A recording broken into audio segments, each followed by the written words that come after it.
and to see that we are collecting data that says these biologic augmentations on these massive prolapse cases, when we're using mesh, synthetic mesh in one compartment, biologic in another, we're finding these constructive remodeling cases that happen with the biologic material are holding up beautifully because we're not changing the principles of transvaginal surgery, fixation, and we're actually not changing the principles of augmentation, with the exception that we're using better material.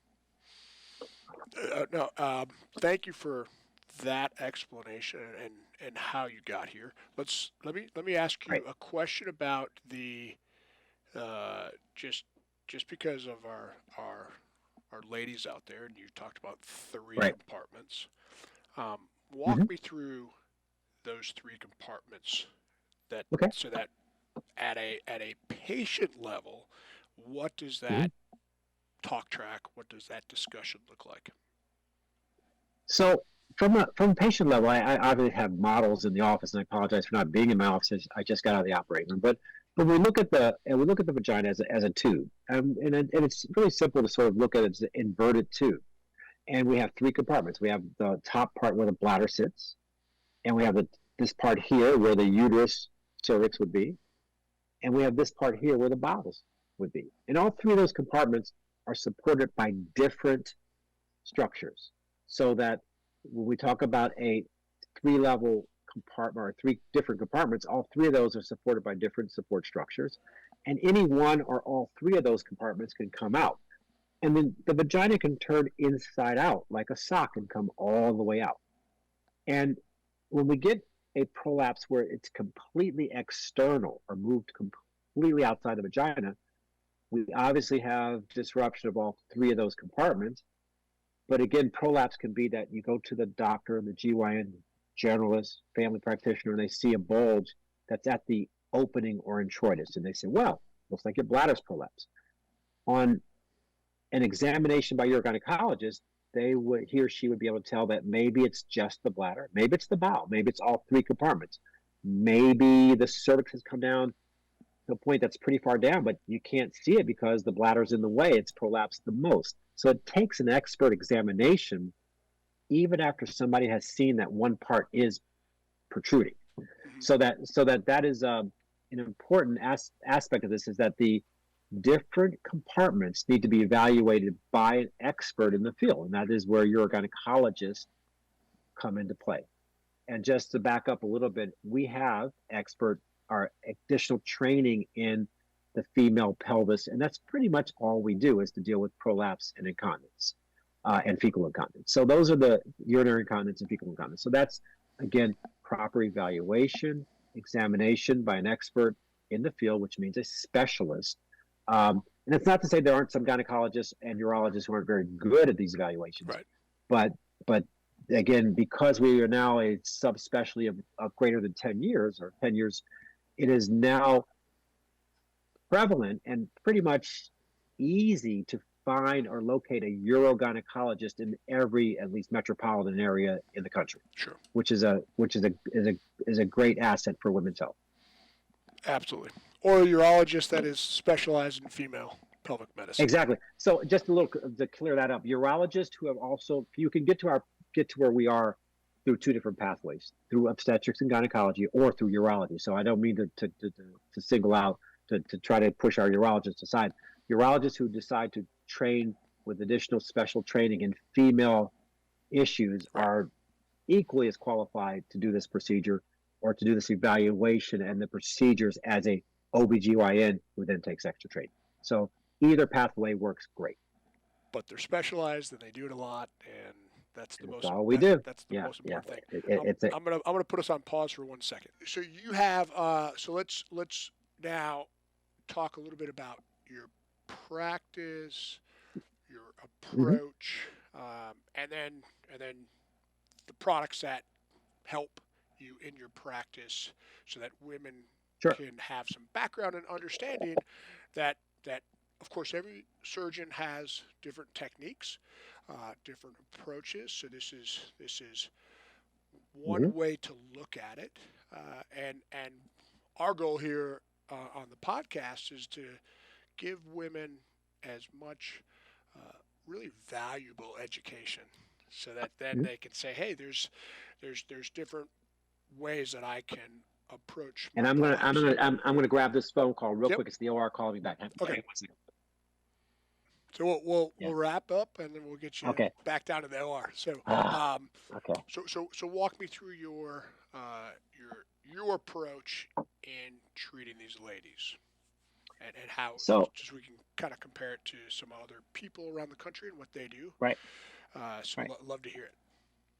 So right now we have one of the highest volume surgical practices for non-mesh repairs in the country. It certainly it affords us the ability to see our intraoperative clinical technique improve because Johnny does best what Johnny does most. But it also affords us the great opportunity to see our patients clinically on a longitudinal basis for a long time. So we have huge numbers that we're following for large amounts of time and being able to see data that tells us our work is standing the test of time. That's just the beauty of a high volume practice. Now, that being said, whenever we get a patient, the first thing and we're a high volume referral practice. So the first thing we do is we often get patients who are sent to us by clinicians who say, oh, go see Duncan because you have prolapse. And the first thing we always do is to ask them if it bothers them. I mean, that's the first question. It's amazing. I would say 10 to 20% of our patients, we ask them that simple question. They're like, nope, I'm great. And that's the end of the visit because that in and of itself. I can't make patients better than not bothered. We're not selling, snake oil here. We're trying to improve quality of life. And if there's no impact in your quality of life by your prolapse, then there's nothing that we can do for you. That being said, that can be a rare occasion where we see a massive prolapse that doesn't bother the patient, believe it or not, and complete inversion. Patients aren't bothered. Those patients probably still need to be fixed because of issues that have to do with the ureter and or excoriation or some other Right. bladder or bowel It's function. it's gonna lead to more complications.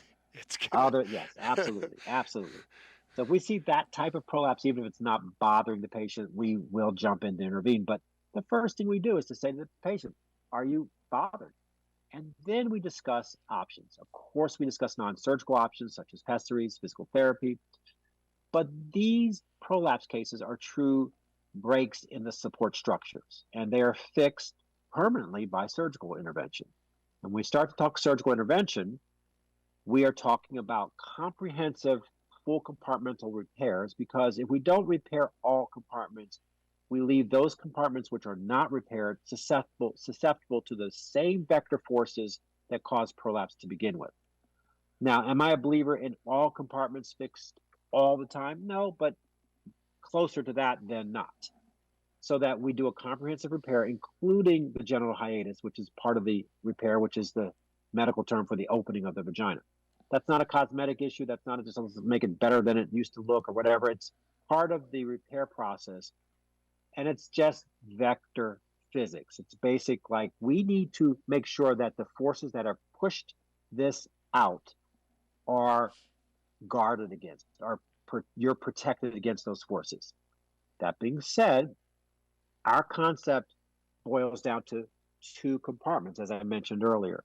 There's the fixation compartment, and whether I'm doing it laparoscopically, robotically, or transvaginally through the vagina, the fixation point needs to be something that's solid, a ligament usually, that I can get a suture in and use it as a reverse pulley to support things. So there's a fixation component, and there's the augmentation component where I'm using some type of material to help supplement the body's own tissue. That being said, again, we offer comprehensive repair. I would say 80% of our work is done transvaginally simply because whether you listen to OGS or ACOG, which are mother organizations, or SUFU or AUA, which are the mother organizations for urology, vaginal surgery is safer than any other surgery you can have, no matter what and no matter what for, whether it's a hysterectomy or a prolapse repair. Vaginal surgery is safer, and that's something that every surgeon and patient should understand. It doesn't mean your surgeon always has to do vaginal surgery because your safest surgery is in the hands of that surgeon who does that surgery best, if that makes sense. A robotic surgeon who doesn't do vaginal surgery should not be doing vaginal surgery on you. So just because it's the safest way doesn't mean you always have to do everything vaginally. But it should be something that's always discussed with every patient, because every patient needs to make the right decision for her health based on what information is given to her. And they need to be given comprehensive information. Right. So my approach is to determine the symptoms, determine the function of the organs that are in the pelvis, such as the bladder and the bowel, and determine the amount of prolapse bother that is being presented by the patient. And basically, comprehensive repair, comprehensive fix with biologic material. Okay. So you talked about that comprehensive workup. Kind of walk me through a little bit of urodynamics, right? If they cough or leak, what that looks like, Mhm. because that's part of the workup to be able to see like, Right. hey, are you going to get a sling, or is your bladder great? Is that something that we don't have to do at all? Well, the issue on bladder function, such as incontinence, most importantly, stress incontinence, which is the loss of urine when you laugh, cough, get up out of a chair, exercise. There's controversy on whether or not how much of an evaluation should be done before prolapse repair on that issue. Now, as a separate issue, urinary incontinence can be handled separately and as a separate issue from prolapse. In other words, we do a lot of incontinence work that has nothing to do with prolapse. And we have a lot of patients with prolapse who have also incontinence. And I am a firm believer in my practice of doing intraoperative evaluation, preoperative evaluation with reduction of the prolapse. In other words, urodynamic testing with reduction of the prolapse is standard operating procedure for our patients. But also intraoperatively, we find that when we repair the anterior wall where the bladder is sitting, Pick it up. that oftentimes, I know we have to get that right, oftentimes fixes our stress incontinence, but we do an intraoperative evaluation, which means during the surgery, we fill the bladder and we basically press on the belly to see if we can induce stress incontinence. Now, it's not the best test, and there are people who don't believe in what we call Credate test, but I use it wholeheartedly and widely in my practice, and it gives me my best guess of whether or not that patient who I've just operated on for prolapse repair is going to leak postoperatively. And the data is not incredibly 100% supportive, but in a particular surgeon's hands, their repetitive use of Credate test by the way he or she does it is, I think, very important. And that's, again, the filling of the bladder during the surgery or right after the prolapse repair is done to evaluate the loss of urine. Right. Okay? And then you So can it's an important part. Yeah. make that adjustment, and then Right. if it shows that yes, uh, this young lady could benefit from it, then you'd go ahead and place Absolutely. a Yeah. biologic sling. Right. And our slings, again, and thank you for bringing that up. Our slings are also done with biologic material. We do what's called a single incision obturator sling in most of our cases, uh, which uses a biologic material instead of mesh for that. And then, as many of our patients and providers know, that again, mesh has been banned, I guess is the best word to use, not outlawed, but banned from use in the pelvis for prolapse repair. And also, in some jurisdictions, some countries, has been banned for use even in incontinence work. So I believe it's probably a matter of time before our FDA or our OGs or our societies kind of get around to saying maybe we should start looking for other material for our stress incontinence patients.